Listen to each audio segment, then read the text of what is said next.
Shalom. Shalom. Yes, welcome to the channel, guys. Yes, welcome. So, let me ask you a few questions. Are you interested in investing in real estate? Do you love tourism and the outdoors?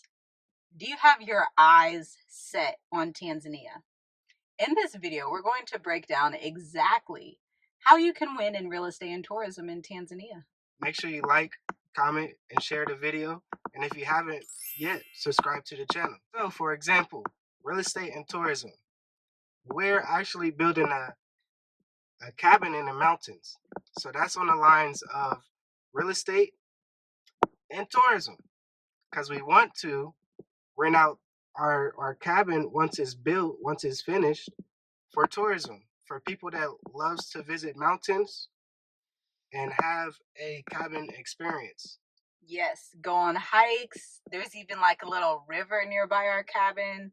In the rainy season and the dry season, it might not be that much of a river, but it's a pretty awesome property. So if you can find, and Tanzania is full of spots like this. Tanzania has a Serengeti, the Ngorongoro crater. Oh, these words are hard to say, y'all.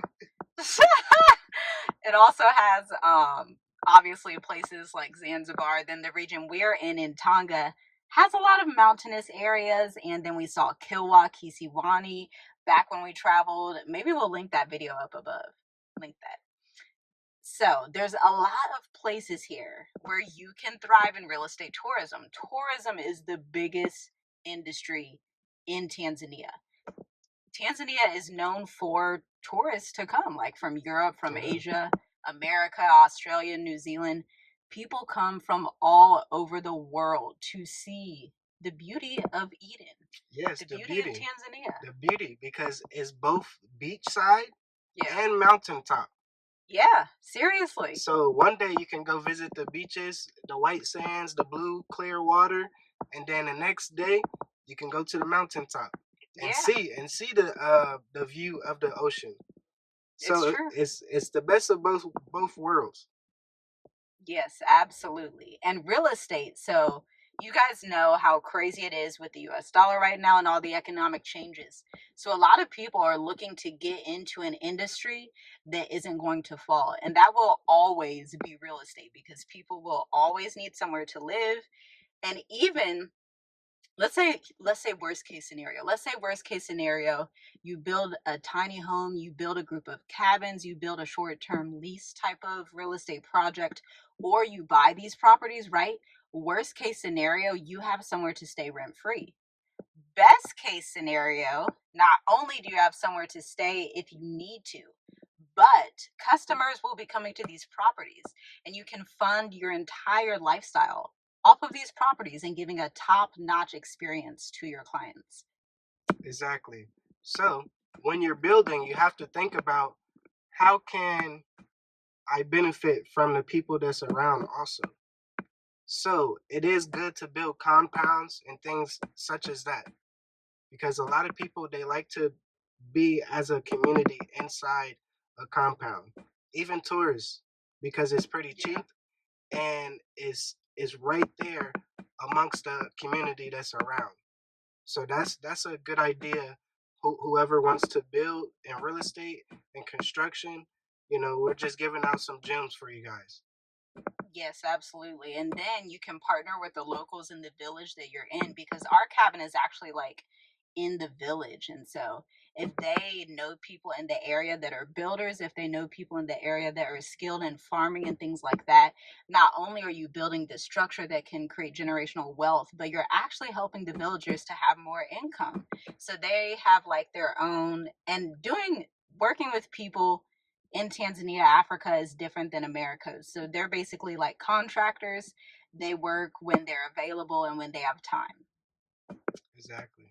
But these are the skilled people. For example, right now the roof is being put on our cabin. So we're in like the last phases before the interior design. Yes.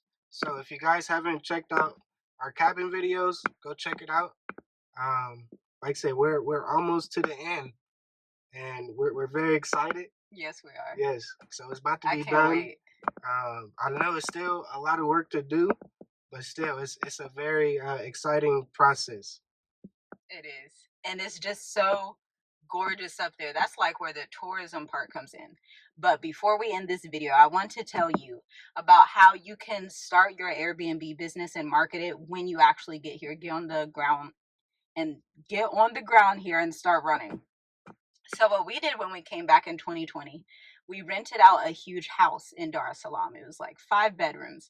And at this time we only had 3 children. We would let people sublease parts of the house. So like certain rooms in the house, we would let them sublease on an Airbnb. We asked the landlord, it was included in our contract. We do this with any contracts we sign with any landlords so that everything's legal and everything is together.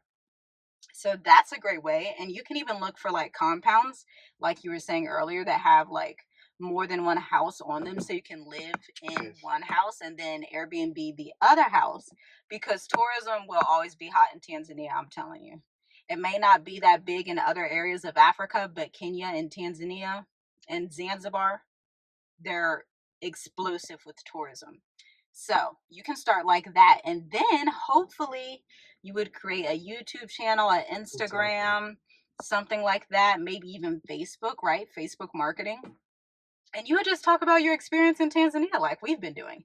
You would show like where you're at, what restaurants you go to. You could show what you've been doing throughout your time there. You could even show the Airbnb, and then you can book clients that way. Now, if you're already into real estate and tourism, if you already have properties, if you already do tourism activities like glamping and all of that stuff, like there's a lot of places in Arusha that do that.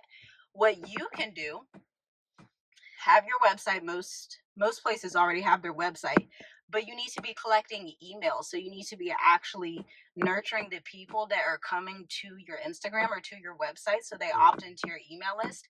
And then when you're talking to them 2 times a week throughout the year, guess what?